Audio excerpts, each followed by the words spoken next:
네, 다음 네 번째 꼭지는 넷플릭스 실적 발표 요번에 했는데 여기에서 오징어 게임에 대한 언급이 많았습니다. 요거 한번 살펴보도록 할게요. 일단 넷플릭스 실적이 이제 잘 나왔어요. 시장 예상보다 잘 나왔는데 오징어 게임에 대해서 얼마나 진심인지 느껴지는 게 아니 이제 그 실적 발표 외에 오징어 게임 추리닝을 입고 나오셨어요. 오징어 게임 추리닝을 입고서 밝은 표정으로 이렇게 나오셨습니다. 그래서 아 오징어 게임이 어마어마했구나 라는 거고 이게 숫자로 요번에 이제 구체적으로 더 많은 게 좀 공개가 됐죠. 그거 한번 저희 공유를 해볼게요. 일단 1억 4,200만 가구가 첫 4주 동안에 오징어 게임을 시청을 했다고 합니다. 예, 넷플릭스 조사 결과. 그리고 이제 첫 23일 동안에 보니까 1억 2,200만 가구가 시청을 했고 그 중에서 1억 1,700만 가구가 최소 75분 이상 시청했다는 거죠. 여러분들도 넷플릭스 보시면 작품이 엄청 많잖아요. 그래서 일단 뭐 제목이 좀 마음에 드는데 아니면 썸네일이 마음에 드는데 들어가 볼까 했다가 한 5분 보다가 스르륵 넘겨보다 나오시는 영상들 꽤 많죠. 근데 오징어 게임은 놀라운 게 첫 23일 동안 기록을 보니까는 1억 2,200만 시청인데 그 중에 대다수가 최소한 75분 이상은 시청을 하고 있다라는 거고 더욱 놀라운 것은 이 1억 2,200만 중에 무려 3분의 2인 8,700만이 끝까지 다 봤다는 겁니다. 여러분 이게 무슨 예전에 대장금이나 허준도 아니고 그 글로벌 사람들이 드라마 하나 열어가지고서는 3분의 2가 이 드라마를 끝까지 다 봤대요. 어마어마한 거잖아요. 그죠? 그러다 보니까는 시청 시간이 14억 시간 나왔다는 거고 이게 어떤 엄청난 이게 얼마나 대단한 기록이냐를 말씀드리자면 그 전에 이제 그 넷플릭스에서 나왔던 작품들 TV 시리즈들 보시면은 브리저튼이 이제 굉장히 이제 메가 히트를 했다고 우리 얘기하죠. 근데 브리저튼이 1등인데 그 이제 몇 시간 봤냐? 시청 시간 보시면은 6억 2,500만 시간인데 얘가 1등이었어요. 근데 지금 오징어 게임이 14억 시간입니다. 2배 이상 나왔죠. 그러니까 지금 추리닝을 입게 생겼습니까? 안 생겼겠습니까? 예. 이처럼 잘 나오는데.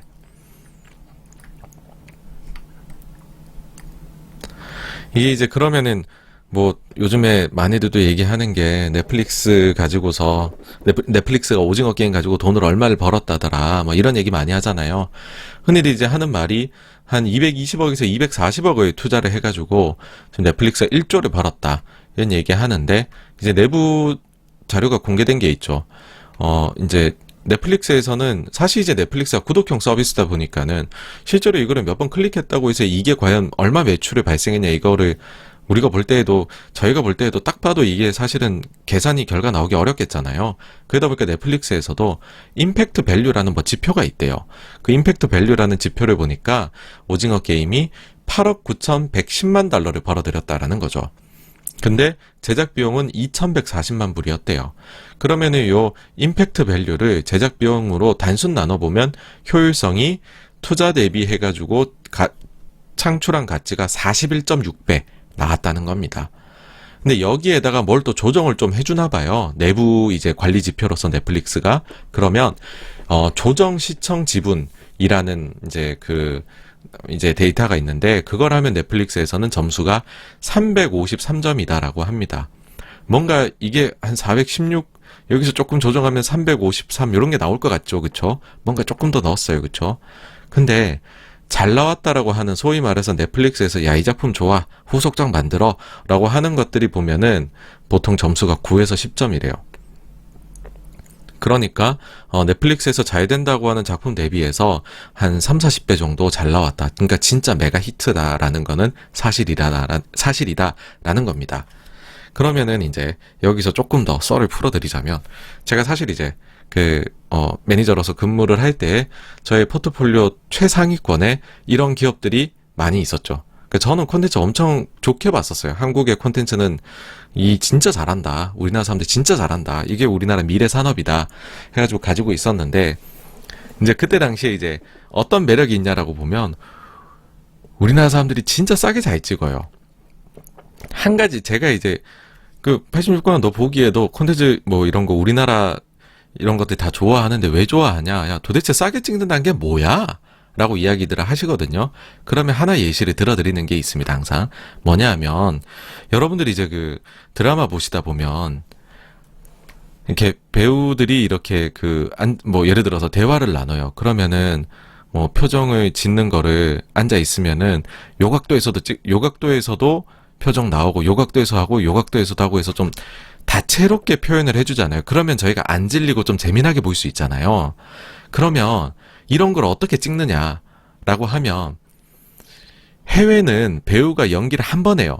그리고 감독이 카트를 내요. 그러면은 카메라가 여러 대가 붙어 있어요, 여기에. 그래서 그거를 다 담고 나중에 필름을 돌려봐가지고서 이거를 이제 편집을 하는 거죠. 그럼 여러분, 예를 들어 카메라가 여기에 5대가 붙어 있다. 그럼 일단 카메라 장비 5대 필요하죠. 그러면은 그 카메라맨이 5명이 필요하죠. 그리고 거기에 또 붙어 있는 사람들, 필름 가게 이런 게 막 많이 있을 거잖아요. 근데 우리나라는 한 대로 찍습니다, 이거를. 카메라 한 대로 배우한테 우측 각도에서 찍고, 자, 카트 똑같이 정면에서 다시 한번 갈게요. 그러면 같은 대사 하면서 표정 연기하고 카트, 자, 좌측에서 또 찍을 거예요. 카트, 위에서도 찍을 거예요. 카트, 이렇게 하거든요. 카메라 한 대로 끝냅니다, 저희는 이거를. 그러면서 배우가 똑같은 연기를 반복해 줌으로써 이게 가능하죠. 이게 우리나라에서는 너무 당연하게 자리 잡고 있습니다. 그러면은 비용이 얼마가 빠져요, 여기에서? 예, 그러니까 외국의 그런 OTT나 방송국에서 우리나라 촬영하는 거 보고 이제 나중에 정산 비용 청구하는 거 보면 깜짝 놀래요. 처음에 넷플릭스가 한국 와가지고서 오리지널 만들 때 깜짝 놀랐었죠. 아니, 이 돈으로 이 작품을 만들 수 있다고 이걸 굉장히 놀랐었는데, 이런 이제 디테일에서는 이유가 있고, 근데 좀 더 큰 그림에서 보면 또 이런 게 있습니다. 해외 같은 경우에는 이게 사실은 대작 같은 경우에 보통 이제 대작이라 그러면 시리즈물이잖아요. 그러면 시즌 1에서는 BP가 안 나옵니다. 예, 왜냐하면은 일단 세트장부터 거대하게 갖춰요. 이제 우리가 생각하는 넷플릭스의 대작들 있잖아요. 그런 대작들 보시면은 일단 세트장부터 크게 하나 만들어 놓고 시즌 1 딱 찍어요. 그러면은 여기에 광고 수익 쭉쭉쭉 붙어봤자 BP 좀 안 되거든요. 시즌 2를 또 찍어요. 그럼 일단 고정비는 이제 더 이상 이제 추가적으로 뭔가 만들 필요는 없잖아요. 세트장 갖춰뒀으니까. 이때부터 이제 고정비가 커버가 되고 돈을 벌기 시작을 하는 구조로 합니다. 근데 심지어는 보면은 해외 쪽에서는 또 이런 쪽에서 감독들이나 이런 분들 중에 장인들이 많으세요. 외골수라고도 할 수 있죠. 아, 나는 이거 CG로는 절대 못하겠어. 이거 실제로 우리가 구현해내자. 그러다 보니까는 예를 들어 얼음 왕국을 구현해낸다. 그러면 얼음 있는 나라에 가서 찍어요. 그 다음에 사막 있는 걸 찍어볼까? 사막 가서 찍어요. 해변 가서 찍어요. 그러다 보니까는 뭐 하나 찍으려고 하면 대작을 찍으려면 남아공 갔다가 아이슬란드 아일랜드 갔다가 캐나다 갔다가 미국 갔다가 중동 난리입니다, 난리. 그리고 요 가는 것들 호텔 비용, 비행기 비용 전부 다 대줘요. 그러니까 비용이 엄청 나올 수밖에 없어요. 그러니까 사실은 실제로 작품에 쓰는 돈보다 이런 돈들이 어마어마하게 나가거든요. 근데 우리나라는 이렇게 안 하죠. 그냥 그러면 야 적당히 찍고 CG 쓰자. 그러면 아무것도 없는데 CG 앞에서 배우분들이 연기를 잘해요. 그러면서 그걸로 커버를 하는 거거든요. 예. 그래서 요거 자체에서도 굉장히 다르다. 한국이 세트장을 갖추고 시즌 제로 돈을 벌겠다라고 했던 게 이제 스튜디오 드래곤에서 만들었던 그 작품이 하나 있죠. 예. 그 작품이 지금 사람들이 다 망했다 해가지고서 말씀드리기가 좀 그렇긴 한데, 무슨 연대기죠. 연대기 같은 경우에도, 예, 회사에서 발표하기로는 시즌 1부터, 그러니까 그게 이제 세트장 갖춰갖고서 요즘은 대탈출 이런 데 세트장으로 쓰게 하더라고요. 이제, 어쨌든 세트장 남겨뒀으니 시즌 2에 대한 욕심도 있긴 한 건데, 근데 그 세트장을 전액 비용으로 처리해도 시즌 1이 그 시리즈 돈번 시리즈입니다, 여러분. 그러니까 한국은 그 정도로 돈을 잘 빼내요. 예. 해외 같으면 상상도 못할 일이죠. 어쨌든 그래서 넘어가면, 여기에 지금, 맞다. 추가로 이슈 하나 더 붙은 게 있거든요. 뭐냐면, 미국이 이거 콘텐츠 제작 쪽에 파업 위기 이슈가 있었습니다, 여러분. 이게 무슨 말이냐면, 최근에 할리우드에서 파업할 뻔했어요. OTT 탓, 업무가 과중됐다. 그러니까 OTT에서 오리지널 많이 만들면서, 지금 근로자들이 일이 너무 많아졌다는 거죠. 일이 너무 많아져가지고서 우리 일 못하겠어. 128년 만에 파업의 결의를 했었습니다. 그리고 여기에 대한 대규모 파업 승인까지 났었어요. 이게 지금 이쪽에 가입한 사람들이 15만 명이고 6만 명이 파업에 동참하기로 원래는 결정을 했었거든요. 이게 얼마나 광범위한 지지를 받았냐 하면은 스티븐 스필버그 감독이나 크리스토퍼 놀란 요런 그 분들한테서도 찬성한다는 그런 이제 얘기를 들었을 정도였었죠. 근데 이제 이분들이 왜 찬성을 했냐 하면, 여러분 아시다시피 지금 사실 이제 오징어 게임이나 이런 것들이 미국에서 넷플릭스에서 인기를 끌 수 있었던 요인 중에 하나는 최근에 서구권에서 오리지널을 촬영하기에 좀 어려웠어요. 그러니까 한국이 그나마 확진자가 코로나 좀 적었잖아요. 미국이나 뭐 유럽이나 이런 데는 굉장히 많았잖아요. 그러다 보니까는 원래 촬영이 예정되어 있었던 작품들이 촬영이 안 된 게 되게 많았어요. 그런데 한국에서는 촬영이 됐으니까 이걸 이제 넷플릭스 입장에서도 밀어주고 틀 수밖에 없었어요, 사실. 그러다 보니까는 더 빠르게 더 떴던 측면도 분명히 있거든요. 근데 이제 미국 쪽이나 유럽 쪽이 코로나 확진자가 확 내려오고 있잖아요. 그러니까 밀렸던 일을 하자는 거죠. 그래서 밀렸던 사업장들이 다 재개를 하니까는 일할 게 얼마나 많겠습니까? 그러니까 철야해야 되고 난리가 난 거죠. 그러니까 이분들이 이제 파업하겠다 했던 거고, 스필버그 논란도 찬성했던 거죠. 근데 그래도 역시나 미국은 그 자본주의 나라예요. 합의합니다. 예. 최악은 넘겼어요. 최악은. 지난주 수요일인가 그때 합의를 했는데, 합의점이 보니까는 이제 휴식 시간에 보장해 달라. 그 다음에 각종 보험이나 연금 지원도 확대해 달라. 그 다음에 임금 인상도 최소 3% 보장해 달라. 그 다음에 휴일도 늘려 달라. 라고 얘기를 합니다. 그러니까는 여기서 어떤 게 느껴지십니까? 비용 상승. 아이고, 할리우드는 또 비용 상승 오겠네. 그러면 넷플릭스나 디즈니에서 더더욱이나 한국 콘텐츠 제작 좋아할 수밖에 없겠다라는 거고요. 이 점은 좋은 거죠, 사실은. 네, 근데 우리도 약간 그런 거는 있어요. 왜 예전에 보면은 음원 지금 배분 비율 같은 게 많이 달라지게 된 게 이제 몇몇 이제 음악 제작하시는 크리에이터 분들이, 창작자 분들이 중간에 이제 뭐 멜론이 돈 다 가져가고 우리는 얼마 못 받으니까 생활고에 시달린다 그러면서 뭐 안 좋은 선택, 극단적 선택하시고 그런 분들도 계셨잖아요. 그러면서 배분 비율이 많이 달라졌거든요. 근데 이제 저희도 생각해 봐야 되는 문제는 뭐가 있냐면, 콘텐츠 제작 현장에 중에서 여전히 많은 제작 그 현장에서 제대로 사실은 뭐 이제 임금 관련된 문제나 아니면은 근로시간 문제라든지 뭐 보험 가입이나 이런 4대 보험이나 이런 거에 대해서 이제 외주 이런 게 늘면서 제대로 안 지켜지는 곳들이 있습니다. 그러니까 사실 이제 그걸 통해 가지고서 비용 통제를 하는 측면이 분명히 있겠죠. 그래서 우리도 만약에 뭐 그럴 수 있는 거죠. 뭐는 되게 잘 됐는데 근데 거기에서 뭐 연출하고 있는 나는 돈이 너무 못 벌어요. 막 이런 것들도 사실 우리도 뭐 이제 미국에서 할리우드에서 노동자들 문제가 됐듯이 사실 생각해 봐야 될 약간의 이슈기는 해요. 뭐 지금까지는 뭐 가끔 한 번씩 사회면에서 나오는 일이기는 하지만 우리 콘텐츠가 더 한 단계 도약을 하려고 한다면 이런 것들도 결국은 이제 한번 해소를 하면서 가긴 해야 될 거거든요. 그러니까 엔터 쪽 보시면은 아이돌 연습생들, 아이고 노예계약 아니냐. 특히 동방신기가 그게 불거졌었고 법정까지 갔었죠. 그러다 보니까는 7년 계약에 표준계약 약관이 딱 나오게 됐고 지금은 뭐 일부에 아주 나쁜 짓 하는데 빼고서는 그 이제 표준 약관을 다 지키면서 하게 됐죠. 그래서 그런 부분들이 이제 콘텐츠 산업에도 아마 나오지 않을까라는 생각이 개인적으로는 합니다. 여기서 이제 잠깐 또 약간 곁다리로 한번 또 가보면은요, 미국이 올해 파업을 많이 해요, 여러분. 이것도 파업을 보실 수 있는 사이트 하나 알려드릴게요. 여기 들어가시면 되는데, 미국에서 지금 파업, 예, 이제 현장들이 다 나와 있습니다. 그래서 올해 지금 1월 1일부터 10월 22일까지 파업으로 해가지고서 필터링을 해보면 257건이 나와요. 그러니까 올해 지금 파업 지금 하는 곳 결의를 해가지고서 우악 한 데가 지금 257곳이라는 거예요. 지난 몇 년 동안에 있었던 것보다도 더 많은 지금 파업이 미국에서 올해만 발생을 하고 있습니다. 그러니까는 미국에 최근에 보시면은 임금이 많이 올라가고 있고 일할 사람 구하기 어렵다라고 얘기를 하잖아요. 근데 그게 이제는 파업으로까지 표출이 되고 있는 거죠. 사실 이제 미국에서 임금이 왜 안 올라갈까? 뭐 이제 부의 분배 불평등 이런 얘기하면서 예전에 비해서 조합에 대한 가입률도 낮아졌고 그 다음에 파업 쟁의도 적어졌다라고 하는데 최근 1년 동안은 그렇지가 않습니다. 이게 많이 올라가고 있습니다. 네. 그리고 이제 넷플릭스 관련해서 우리나라 기업들 좀 말씀드리면 사실 이제 넷플릭스의 건들을 이제 우리나라에서 제작을 할 땐 제작진들이 좀 조심을 하는 측면이 있어요. 이게 뭐냐 하면 원래 이제 넷플릭스가 처음에는 진짜 돈을 막 줬어요. 소위 말해서. 워낙에는 이제 미국에 비해 가지고서 저렴하게 우리가 제작을 하니까 넷플릭스에서 한국에서 찍는 오리지널 시리즈들에 대해 가지고서는 대금 지급을 진짜 팍팍 해줬었거든요. 근데 이게 이제 킹덤 2 찍을 때 좀 상황이 달라집니다. 여기 이제 뭐 원래 콘텐츠 쪽 주식을 보셨던 분들이시면은 좀 아실 뉴스라고 생각을 하는데,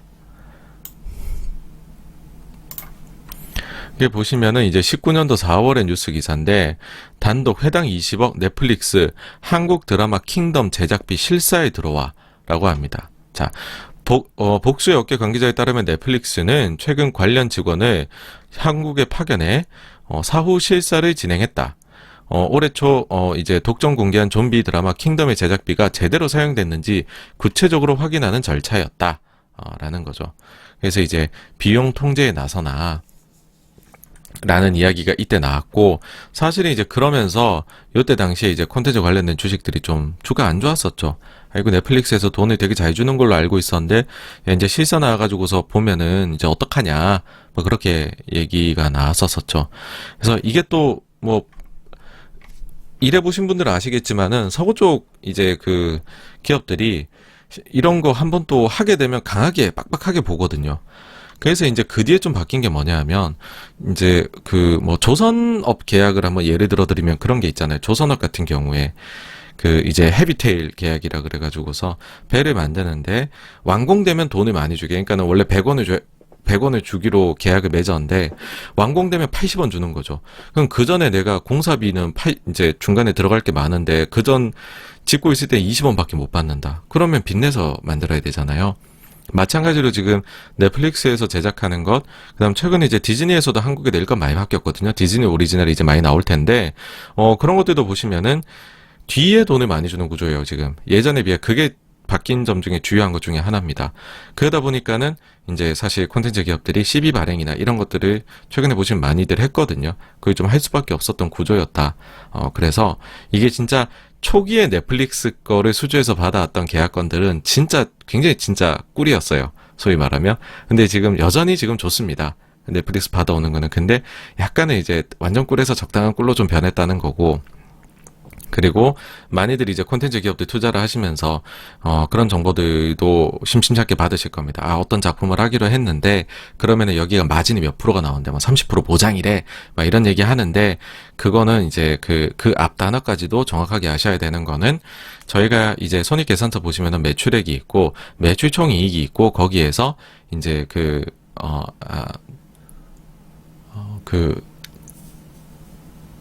각종 이제 그 일반 비용, 판매비와 관리비라고 하죠. 판매비와 관리비를 빼면은 이제 영업이익이잖아요.